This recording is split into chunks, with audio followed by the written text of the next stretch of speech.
Before we get started, hit the comments and tell me where you're watching from and what time it is over there. Whether you're catching sunrise in Nairobi, burning midnight in New York, afternoon in Canada, or evening in France, I want to hear from you. Don't just watch silently, let me know where in the world you are. Now let's dive into the story.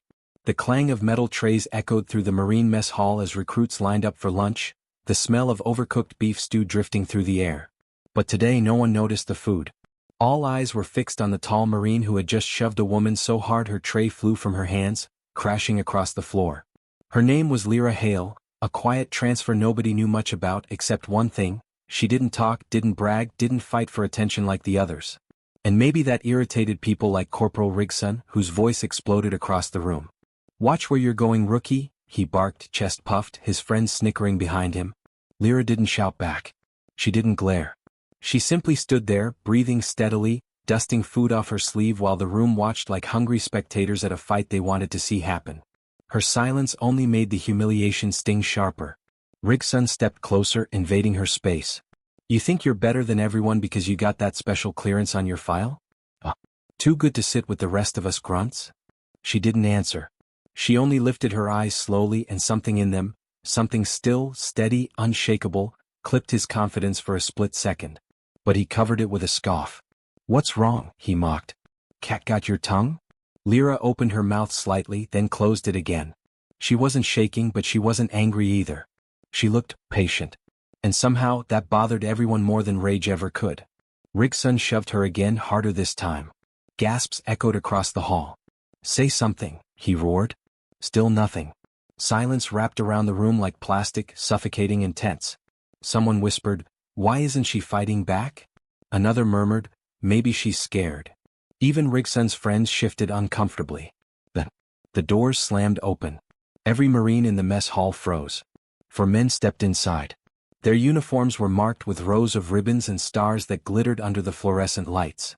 4 separate generals, ***, General Oren, General Clave, General Serrano, and General Richter ***, walked with a synchronized authority that made the air feel heavy. Rigson stiffened but tried to stand tall, as if pretending the food on the floor had nothing to do with him. Soldiers scrambled to form lines, boots clicking, hands twitching towards salutes. But the generals did not look at them. They walked straight past dozens of Marines. Past Rigson. Past his friends. Past the fallen tray. And stopped right in front of Lyra Hale. The room held its breath. General Oren, the highest ranking among them, studied her face with an expression no one could read. Then, with surprising gentleness, he placed a hand over his heart, an old gesture used only in rare honors. "Commander Hale," he said, his voice echoing like thunder, "we apologize for the delay." Then all 4 generals snapped into a perfect, synchronized salute. For her. Not the base commander. Not the officers. Her.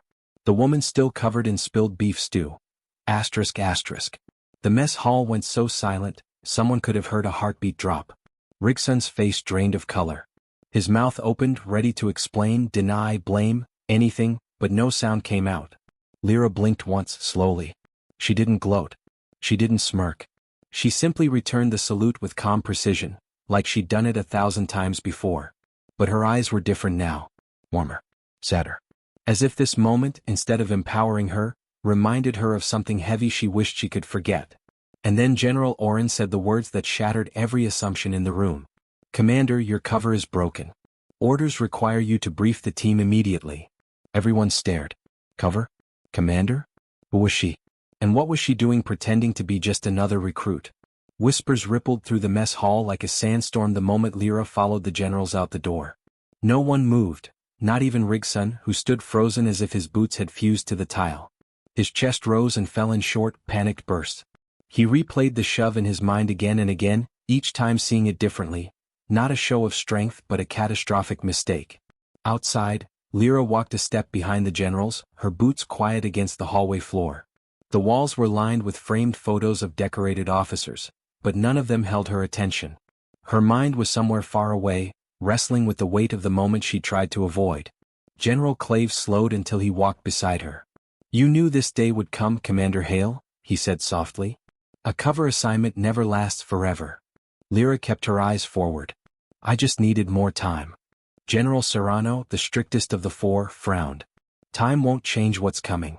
You were placed here for a reason. The threat is already inside this base. Her jaw tightened. General Oren stopped at a steel door marked restricted and held it open.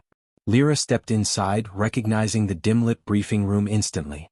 She had trained here years ago, back when life felt simpler, before she carried secrets heavier than body armor.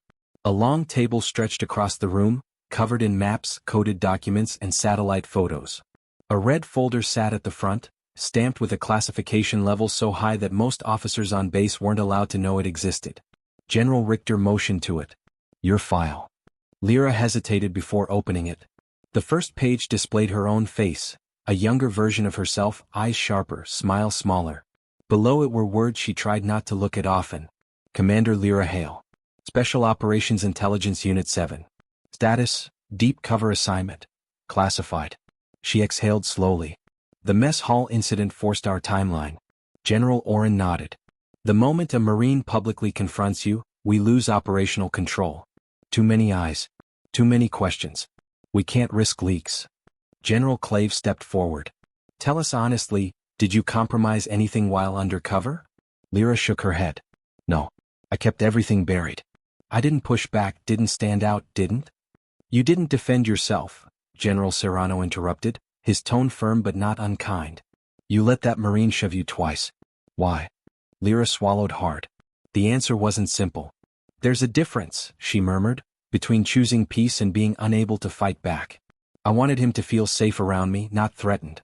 I needed everyone in that room to believe I was ordinary. General Richter's expression softened. You succeeded. Perhaps too well. Lyra closed the folder and lifted her gaze. What now? General Oren tapped the edge of the table. We brief you on the threat we've been tracking for months. Someone on this base is feeding classified data to an external paramilitary group. We have intel saying they're planning something catastrophic. And you believe they're close, Lyra said quietly. Closer than you think, Clave replied. We intercepted a message this morning. It referenced your cover name. Her pulse flickered. They know who I am? General Serrano shook his head. Not yet. But they know someone important is posing as a recruit. And once they identify the wrong person, lives will be lost. Lyra stepped back, absorbing the weight of those words. Then we need to act fast, she said. General Oren gave a grave nod. Which is why we're activating you fully. No more hiding. No more pretending. Lyra's fingers curled slowly into fists. Behind her calm expression, the truth echoed painfully. Her quiet life, the one she had built carefully and deliberately, had shattered the moment Rigson shoved her tray to the floor. And now the world she tried to escape was pulling her back in. Long before anyone on the base knew her name, Lyra Hale had stood in a different room, under a different sky, staring at a coffin draped in a flag she never wanted to see again. The memory rose now, slow, heavy, unavoidable, as she sat in the briefing room with the generals. She tried to push it down, but memories have a way of clawing their way back when the present grows too loud. Back then, she was just Lieutenant Hale, a rising analyst in Special Operations Intelligence. Smart, quiet, reliable, someone who blended into the background but saw everything. Her commander at the time, Captain Ranwell, used to call her the ghost with perfect eyesight. She didn't argue. She didn't brag. She simply worked. And then, during an operation overseas, the world changed forever. She had been assigned to decode encrypted messages linked to a militia uprising. Her team moved fast, trusting one another, leaning on years of unbroken loyalty. But all that loyalty shattered when one of their own sold them out for money. Not just any betrayal, one that cost Lyra's closest friend, Saris Kale, her life. They had trained together, eaten together, laughed through lonely nights in foreign outposts. Saris was the bold one, the talkative one, the one who believed Lyra could change the world. But betrayal steals futures. Betrayal steals the voices of people who deserved another sunrise. And that day, Lyra watched her friend's coffin being lowered into the earth while the betrayer vanished into the wind. That failure haunted everything that came next. The generals knew it too. Inside the briefing room, General Clave folded his arms quietly. We need you focused, Commander Hale. You understand the stakes better than anyone. Leaks like this are how good people die. Lyra flinched just slightly. It was all the confirmation he needed. General Oren leaned forward. Lyra, tell us the truth. Why did you volunteer for the deepest cover assignment we've had in 5 years? Her eyes lifted slowly. I needed to disappear. General Serrano frowned. From who? From myself, she replied. Silence thickened like fog. She continued, voice steady but carrying a weight heavy enough to bend steel. I couldn't look at another flag-draped coffin and wonder if I could have prevented it. Going undercover forced me to slow down, to watch without interfering. It kept me from making decisions too quickly. It kept me from losing another friend. General Richter exchanged a look with Oren. Then you understand why we pulled you out today. If this traitor is anything like the one from your past, they'll strike the moment pressure builds. Lyra exhaled slowly. Then let's make sure they strike at the wrong person. Oren nodded. We will. But first we need you to return to the barracks. No sudden changes. You walk back in there like a recruit. Eat with them. Train with them. Keep your head down. She blinked. After what happened in the mess hall? General Serrano smirked faintly. Trust me, the moment the entire base sees 4 generals salute you, no one will shove you again. Lyra didn't smile. Fear won't earn trust, she said. General Clave's voice softened. You're right. But survival comes first. She stood slowly, squaring her shoulders. If I'm going back into the barracks, I need to know one thing. How close is the traitor? General Oren tapped a folder on the table. Close enough that they may already suspect you. That's why we need you among them, to see who changes their behavior. Who watches you too closely. Who avoids you altogether. Lyra nodded once. But inside she felt the old fear stirring. The fear of trusting the wrong person again, of missing a detail that could cost lives. As she left the room, the cold hallway air brushed her skin, almost whispering a warning. Because somewhere on that base someone was already watching her. Someone who needed her gone. Someone who knew the danger she represented. And someone who planned to strike long before she uncovered them. By the time Lyra stepped back into the barracks wing, the entire atmosphere felt different. Tighter, heavier, like the walls themselves were waiting to see what she'd do next. Conversations that normally spilled through the hallway had quieted into small, nervous murmurs. Boots that usually clattered against the tile now moved lightly, cautiously. Even the air felt charged, as if holding its breath. Lyra kept her posture relaxed, shoulders loose, expression unreadable. The worst mistake she could make was walking in like a commander. She needed to remain the recruit they thought she was, the quiet girl keeping her head down. But that illusion had cracked the moment 4 generals saluted her. And illusions rarely repair cleanly. When she entered the shared sleeping quarters, every pair of eyes lifted. Some pretended they weren't staring. Others didn't bother hiding it. The tension was a living thing, crawling across the room in slow, uncomfortable waves. Rigson sat on his bunk, hands clasped so tightly his knuckles turned pale. He looked like he hadn't moved since she left. When she passed him, he flinched slightly, as if bracing for the consequences of what he'd done. She didn't look at him, not out of cruelty, but because looking at him would draw attention she didn't want. But his whisper slipped out anyway. I didn't know. Lyra paused only for half a breath. It's fine, she said softly without turning around. It wasn't fine. And they both knew it. But forgiveness was easier to give than the fear that grew from uncertainty. Across the room a few recruits exchanged glances. One of them, a small but sharp-eyed Marine named Brenna Sile, sat forward. She'd always watched people more than she spoke, a trait Lyra respected and feared equally. You're not just a recruit, Brenna said quietly. Lyra met her eyes. Does it matter? Brenna didn't look away. Only when secrets get people killed. The words hit harder than Brenna realized. Lyra's throat tightened, old memories stabbing through her composure. But she kept her expression steady.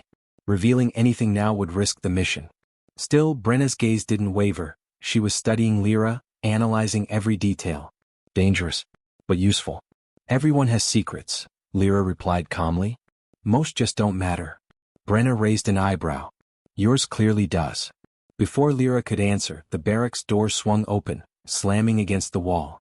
A drill sergeant stomped inside, face flushed, posture stiff with the effort to maintain order in a situation far above his pay grade.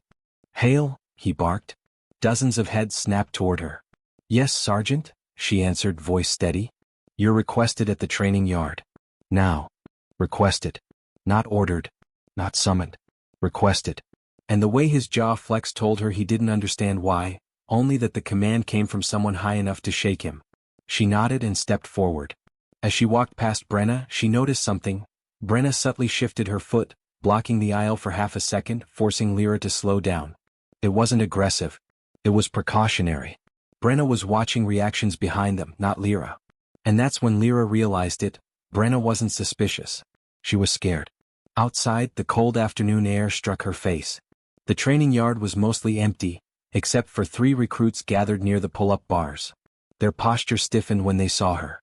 One of them, a broad-shouldered man named Kellen, exchanged a look with the others, a look Lyra recognized instantly. Fear mixed with resentment. Her instincts sharpened. The general's warning echoed in her mind. Asterisk, someone on this base is leaking intel. Someone dangerous. Someone watching you. Asterisk. Kellen stepped forward too quickly. So what are you really, Hale? CIA? Some secret project? You think you're better than us? Before he could finish, Brenna burst out of the barracks door behind her. Hale, she called, breathless. Wait. But Brenna wasn't looking at Lyra. She was staring at something behind her. Lyra turned and saw the glint of a recording device hidden under Kellen's sleeve. A setup. A trap. The tiny glint beneath Kellen's sleeve was easy to miss, a smudge of silver hardly larger than a fingernail. But to Lyra, it screamed danger. Micro-recorders like that weren't issued to recruits. They weren't even accessible without high-level clearance. Which meant whoever put it there wasn't just snooping. They were building a story, one that could destroy her. Kellen stepped closer, trying to block her exit. Come on, Hale. Just tell us who you really are. Nobody gets saluted by 4 generals unless they're hiding something big. His voice carried a nervous eagerness, like he wanted the confrontation to escalate. Like he needed it recorded. The other 2 recruits, Darren and Tusk, fanned out behind him, pretending to stretch or adjust their gear. Their eyes flicked toward Lyra's hands, her stance, her face. Not the look of innocent curiosity. The look of men waiting for her to slip. A perfect trap. Brenna jogged down the steps. Hale, don't. Lyra raised a hand, stopping her. Not in a gesture of warning. A gesture of trust. Brenna hadn't attacked. She wasn't wearing a wire. She wasn't watching the wrong things. Kellen's smirk sharpened. What's wrong, Commander? He said, emphasizing the word with mocking reverence. Afraid to share your little secrets? Darren clicked something at his wrist. A subtle tap. Probably activating another recorder. Tusk shifted his boot over a small mound of dirt. Lyra's eye caught a faint antenna poking up, very faint, but unmistakably military grade. A second device. They were triangulating her. Trying to record her from 3 angles. Trying to bait her into admitting something classified, or looking hostile. Either clip would be enough to leak to the wrong people. Enough to ruin months of deep cover work. Enough to get her killed. Lyra inhaled deeply, grounding herself. Why are you recording me, Kellen? Kellen laughed too quickly. Recording? That's crazy. He lifted his hands innocently, but kept his forearms angled to hide the device. We're just curious, Hale. You show up out of nowhere, quiet as a mouse, and suddenly 4 generals bow to you? Doesn't that seem strange? Darren jumped in. We just want answers. Tusk added, it's for the good of the unit. Their voices overlapped, building an artificial sense of urgency. Manufactured pressure. Rehearsed lines. They weren't just curious. They had directives. Orders. Kellen stepped so close she felt the warmth of his breath. So here's what's going to happen. You'll tell us who you are. All of it. And we'll decide if you belong here. Lyra held his gaze evenly. Why would you think that decision belongs to you? His smile vanished. Good. Because, Kellen said, lowering his voice to a hiss, everyone on this base trusted you. And you lied. Brenna's eyes widened. You don't know anything about her. Neither do you, Darren snapped.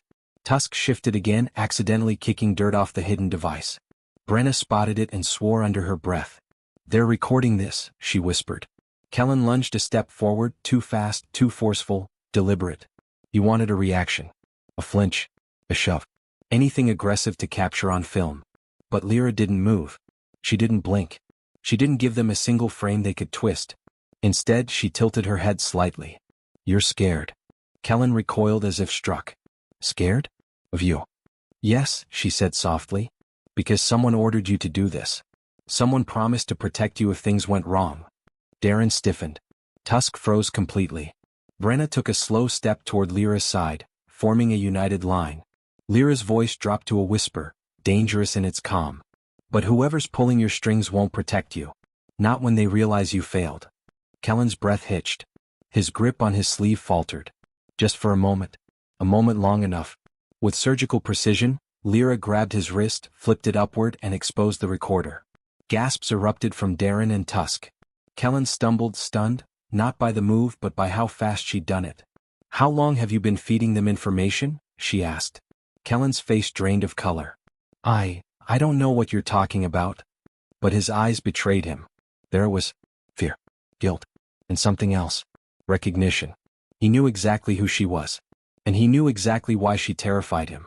Kellen's pulse hammered so loudly Lyra could almost hear it. His eyes flicked toward Darren and Tusk, a silent plea for backup, but neither stepped forward. They looked as shaken as he was. Brenna moved subtly closer to Lyra, her stance angled, ready to intercept if any of the men lunged. Lyra lowered the recorder she'd taken from Kellen's sleeve.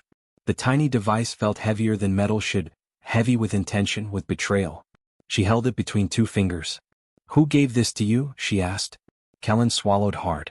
No one. Found it. Lying around. No device with this encryption lies around, Lyra replied evenly. So I'll ask again, who gave it to you? Darren stepped in too fast, too loud. We don't have to tell you anything. You're not even supposed to be here. He cut himself off abruptly, eyes widening as if he had said too much. Lyra picked up on it instantly. You're what? She asked quietly. Darren's face flushed. Nothing. Tusk shifted uneasily. Let's just go. This was a bad idea. But Kellen wasn't backing out. Not fully. His fear twisted into something uglier, defensiveness mixed with desperation. She's dangerous, he muttered. Everyone feels it. She walks around like a ghost. No friends. No opinions. Just watching us. Recording us. A bitter laugh slipped from Brenna. Pretty ironic, coming from the guy hiding microphones. Kellen ignored her. His gaze fixed on Lyra, trembling but defiant. You don't belong here. And we're not the only ones who think so. There it was. Confirmation. Someone had been whispering in their ears. Someone planting seeds. Lyra stepped closer, her voice barely above a whisper. Who told you that? Kellen looked away. She tried another approach, sharper, colder. Did they tell you my name? His breathing stuttered. Bingo. Lyra's heart tightened in her chest, but she kept her expression still. Only 3 entities knew her identity on this base. The 4 generals who trusted her with their lives, and the traitor. So if Kellen knew anything he either guessed, or he'd been fed information directly. What did they call me? Lyra demanded, her voice like quiet steel. Kellen stared at the ground. I didn't want to get involved. That's not an answer. Darren blurted out, they said you were the shadow lens. The world seemed to tilt, just slightly, just enough for the old fear to whisper in her ear. The shadow lens. Her classified code name. A name she hadn't heard spoken aloud in years. A name no recruit should know. Brenna's face paled. What does that mean? Lyra didn't answer. Couldn't answer. Her code name wasn't connected to glory or power. It wasn't heroic.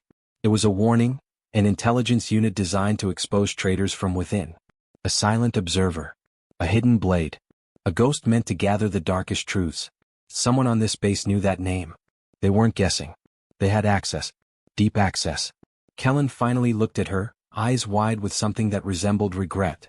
We didn't know what it meant. They just said you were dangerous. That you were planted here to watch us. That you'd get people killed. Lyra's stomach tightened. Who told you that? Kellen's lips parted, but only one name came out. Soft, strangled, terrified. I don't know his real name. They only called him Courier. Brenna stiffened. Courier? That sounds like a code name. It is, Lyra whispered. Kellen stepped back, shaking. He said if we got proof, any proof, of what you are, he'd make sure we were protected when everything came out. And you believed him? Brenna snapped. Kellen's voice cracked. We didn't know we were dealing with this. Lyra's breath slowed. Courier wasn't a random operative. He was a handler. Someone who moved information quietly and erased witnesses loudly. If he was on base, or communicating with recruits, it meant the traitor's operation was already deeper than the generals realized. Lyra pocketed the recorder. We're done here, she said. But as she turned away, a chill crawled down her spine. Courier wasn't just watching her. He was preparing to strike. The warehouse grew silent, too silent. Even the hum of machines seemed to pause. Ava lowered her stance, every muscle sharp, coiled. Across the room, Sergeant Pike, broad, cruel smiling, always hungry for a fight, stepped forward. So the girl wants to play hero? Pike growled, cracking his knuckles. His boots echoed like strikes of a drum. Let's see if the general's pet project can bleed. Ava didn't respond. She didn't need words anymore.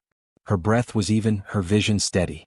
To her right, McCall tightened his grip on his rifle, but Ava flicked 2 fingers. Asterisk asterisk stand down asterisk asterisk. This was her fight and everyone knew it. Pike lunged. Ava dodged the first punch, feeling the air slice past her ear. The second came faster, wild, powerful, but she ducked low and swept his leg. The huge sergeant hit the ground with a crash that shook dust from the rafters. Gasps filled the warehouse. Pike roared, exploding back to his feet. He charged again, heavier this time. Ava shifted sideways, grabbed his arm, and used his own momentum, slamming him into a steel crate hard enough to dent it. The sound echoed like thunder. "Come on," she whispered. "Get up." Pike spat blood and stood, eyes burning. "I'll break you." He swung again, sloppy, angry.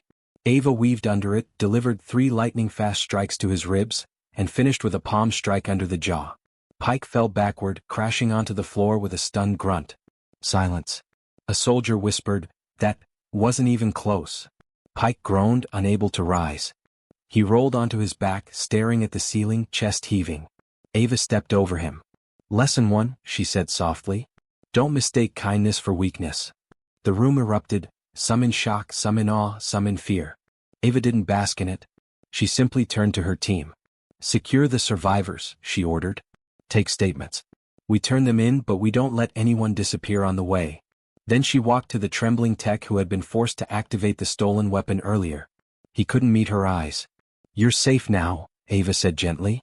"You did the right thing calling for help." He nodded, shaking. But before Ava could continue, her comm crackled. "Lieutenant Stone," a cold official voice said. "You are ordered to return to base immediately." "Alone." McCall frowned. That didn't sound like command. Ava already knew. Her stomach tightened. This wasn't routine. This wasn't procedure. This was internal. A setup. But she kept her composure. "Understood," she answered calmly. When she turned back to her team, they all looked uneasy. McCall stepped closer, voice low. "Ava, don't go alone." "I have to," she replied. "If this is what I think it is, they're scared. That means we're close." Before leaving the warehouse, she paused by the fallen Sergeant Pike. He avoided her gaze, humiliated. "You attacked your own for men who would have left you dead," Ava said. "Think about that." He clenched his jaw but didn't speak. Ava headed for the exit. As the heavy warehouse door shut behind her, a shadow detached from the darkness outside, a tall figure in an unmarked uniform. "Lieutenant Stone," he said quietly. "You've made powerful enemies." Ava stopped. "And?" The man stepped closer, only half-lit. "They want this case buried. They want you silenced. You should not go back to base." Ava's expression didn't change. Her heart didn't race. "Tell them," she said, her voice calm and deadly, "I'm coming anyway. And I'm not coming alone." The night air outside the warehouse felt colder than it should. Ava walked with steady, controlled steps, the gravel crunching under her boots. The unmarked soldier, tall, rigid, unreadable, kept pace beside her. He didn't look like Army, Navy, or any federal branch she recognized. His uniform was clean, plain, and intentionally without rank. "Who sent you?" Ava asked without slowing. "Someone who believes you're the only one who can finish what you started," he replied. "And someone who knows what happens when you walk back into that base." Ava didn't stop, but her eyes narrowed. Assassination or disappearance? Whichever is cleaner. Ava exhaled, not out of fear, but calculation. "They're accelerating the timetable," she muttered. "Good. That means they're cornered." The man glanced at her. "You don't seem surprised." "I expected them to try something days ago," Ava said.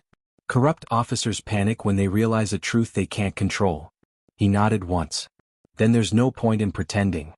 He handed her a small drive no bigger than her thumb. "This contains names, movements, orders, everything. Enough to bring all of them down." Ava took it carefully. "Why give it to me?" "Because every other agent we tried to recruit vanished," he answered. "You don't vanish. You fight." Ava slipped the drive into a protected pocket on her belt. "And what do you want in return?" "For you to stay alive," he said. "Because if they bury you tonight, we lose the only person capable of exposing them." Ava glanced toward the distant shape of the military base, its lights glowing like a trap waiting to spring. "I'm going back anyway." The man looked almost frustrated. "What? You have enough to run. Enough to disappear. Enough to expose them from a distance." Ava turned to him fully. Her voice was low, firm. Because running makes them right. Because fear is what they count on. And because I don't leave innocent people behind just to save myself. She stepped past him. He grabbed her arm, instinctively, then froze as Ava pivoted, hand already pressed lightly against his wrist in a position that could snap bone in an instant. His breath caught. Ava's eyes didn't blink. Don't ever try to stop me. He lifted both hands slowly. Understood. She released him. Seconds later, McCall jogged out of the warehouse, breathless. Ava, wait. He stopped in front of her, face tense. We found something on one of the prisoners. A message. It confirms your suspicions. Ava's jaw tightened. What message? McCall handed her a folded piece of paper. Handwritten, shaky, rushed. Ava unfolded it. Stone is not to return. Terminate quietly. Make it look like insubordination. McCall's voice dropped. Ava, I'm coming with you. No, Ava said firmly. I won't risk you. Not for this. You don't get to decide that. McCall snapped.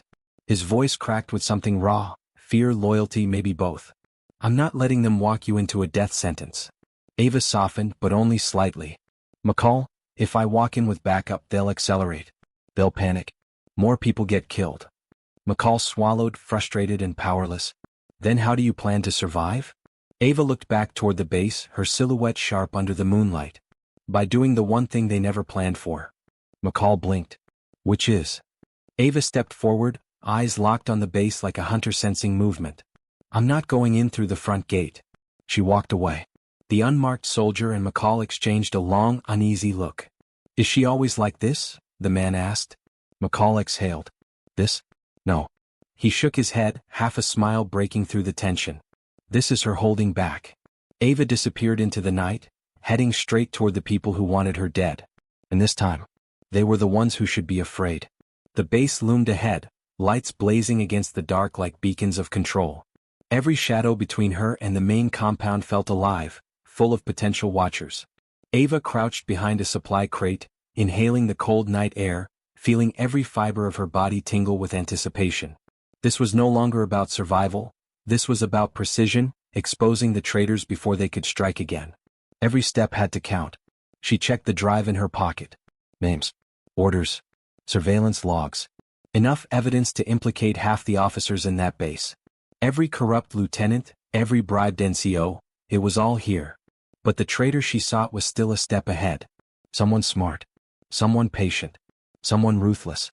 Courier. Ava's eyes scanned the perimeter. Motion sensors blinked red. Cameras swiveled. She memorized each one and mapped her path, calculating blind spots with the precision of a predator. One wrong step and the traitor would know she had arrived. 3 guards patrolled the front. Ava watched as one dozed against a wall, the other 2 pacing rhythmically. Timing was everything. She waited. She counted their steps. When the moment came, she sprinted across a shadowed alley, silent boots landing in patches of darkness. She slipped past cameras, letting their blind spots guide her. Inside the base, the quiet corridors were almost eerie. Few night personnel were awake. Each door she passed reminded her of what she was risking. Each shadow could be someone ready to end her life. And yet, she moved with an uncanny calm. Fear had been trained out of her long ago, replaced with instinct and precision. She reached the operations room, the hub of all communications and security logs. The door was locked. She pulled out a thin, tactical device, tapping into the security panel. Within seconds the door clicked. Ava slipped inside. Immediately she saw them. Multiple screens tracking every inch of the base. Movements of personnel, alarms, even emails and encrypted chats. And in one corner, a man hunched over a console, courier. Her eyes locked onto him. The handler had known she might come, but he hadn't expected her timing. That momentary hesitation was all she needed. In a fluid motion, Ava vaulted onto the desk behind him, pressing a blade to his throat. Cold steel against warm skin. Precision. Control. End of line, she whispered. Courier froze. How? You underestimated me, Ava said softly. Like everyone else. Her other hand flicked a switch on the drive. Files began transmitting to secure external channels. Every secret you've tried to bury, gone. And anyone who touches this base without permission, gets exposed. Courier's eyes darted around. You don't understand, there's more? More lies. Ava asked. You've been playing with lives and now it ends. Behind him, monitors displayed live footage of Kellen, Darren and Tusk being escorted to a secure holding area. Brenna watched from a safe distance, her expression unreadable but relieved. Every compromised recruit now had protection. Every leak contained. Courier's jaw tightened. Do you know what you're doing? If this goes public. I know exactly what I'm doing, Ava interrupted. And you just handed me the last piece. Her thumb pressed a hidden trigger. Doors slammed shut across the base, alarms blaring, but she didn't flinch. She had controlled this. She had anticipated every move. The traitor was trapped. Exposure was guaranteed. Courier tried to strike, but Ava twisted smoothly, sending him sprawling to the ground. She pinned him, calm and lethal, blade at his throat once more. You chose wrong, she said. And everyone here will know it. The sound of boots rushing down the corridor alerted her. Reinforcements. Generals Oren, Clave, Serrano and Richter had arrived, summoned by the automatic alarms. They stepped inside, faces unreadable but eyes sharp. One glance at the scene and they understood. The traitor was caught. The operation complete. Ava released Courier, letting the generals handle him. She stepped back, watching him cuffed, exposed, powerless. Relief didn't come immediately. It was tempered by exhaustion, adrenaline, and the weight of what she'd just done. One general, Oren, approached her. Commander Hale, once again you've saved this base. Not by force alone, but by precision, patience, and judgment. Ava nodded. Her eyes scanned the room one last time. This isn't over, she murmured. But at least for tonight it's contained. And for the first time in what felt like months, the weight on her chest lifted slightly. The hunt wasn't over, but the heart of the threat had been struck. The rest was cleanup and justice. The base was quiet now, but not peaceful. Sirens faded, leaving an eerie hum of electricity and distant footsteps. Lyra Hale, Commander Hale to those who knew her, stood at the center of the operations room, the traitor, Courier, secured in restraints. His face was pale, slick with sweat, eyes darting nervously. For once he was powerless. The irony was bitter. All his careful planning, all the manipulation had collapsed in a single night. General Oren stepped forward, his presence commanding yet measured. Commander Hale, you've handled this situation with efficiency most could only dream of. Lives saved. Threat neutralized. And no collateral damage beyond the necessary.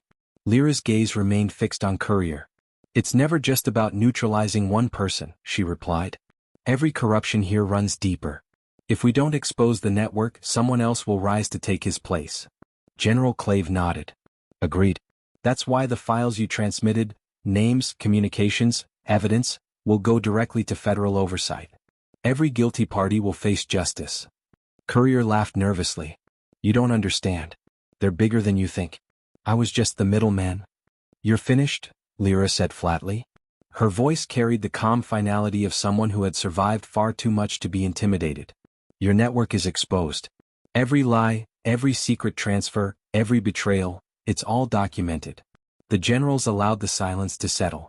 Even the base personnel, who had been watching anxiously from the hallways, seemed to realize this was the turning point.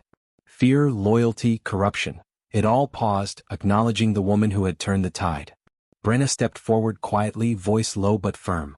Commander, the recruits, they're scared. But they also trust you. What happens now? Lyra turned to her. For the first time she allowed a small, almost imperceptible smile. Now we rebuild. We train them properly.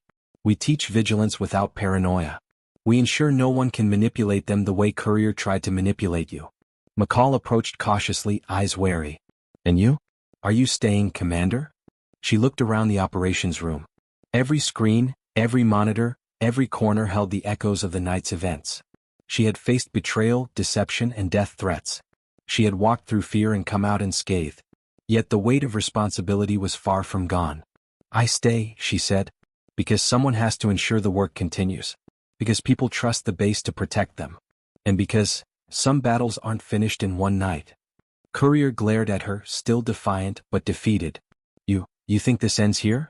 You have no idea what you're stepping into. Lyra tilted her head, calm, precise. I understand perfectly. But tonight, justice wins. And that's enough for now. The generals exchanged approving glances. General Serrano finally spoke. Commander Hale, the base owes you more than words. But let it be known, your methods, though unconventional, saved countless lives tonight. that will not be forgotten. Lyra exhaled slowly, feeling the tension of weeks, months, maybe years begin to release. She allowed herself a brief moment to acknowledge the weight she carried, the ghosts of missions past, the memories of fallen friends, the burden of secrets, but also the triumph of skill, courage, and resolve. She stepped toward the window overlooking the base. The first hints of dawn were breaking, casting a pale glow across the compound. Light filtered through the blinds, reflecting off the polished floors, off the officers' uniforms, and even the restrained courier's pale face. For the first time in a long while, Lyra felt a sense of closure. Not complete peace, there would always be threats, always shadows, but a momentary hard-earned calm. Justice had been served. Lives had been saved. And a base once threatened by internal betrayal now had a renewed sense of purpose. She turned to leave the operations room, the weight of command resting easily on her shoulders. Her eyes swept over the recruits, the generals, the secure communications, and even courier. Each figure marked the end of one story and the beginning of another, one of vigilance, accountability, and unwavering resolve. Outside, the base stirred with life. Recruits trained, officers reported, and the sun rose steadily. Lyra Hale walked forward, not as a ghost, not as a shadow, but as a commander, a protector, and a force none could underestimate. And as she stepped into the corridor, the quiet whispered truth. She had faced betrayal, survived deception, and emerged not only unbroken, but stronger than ever.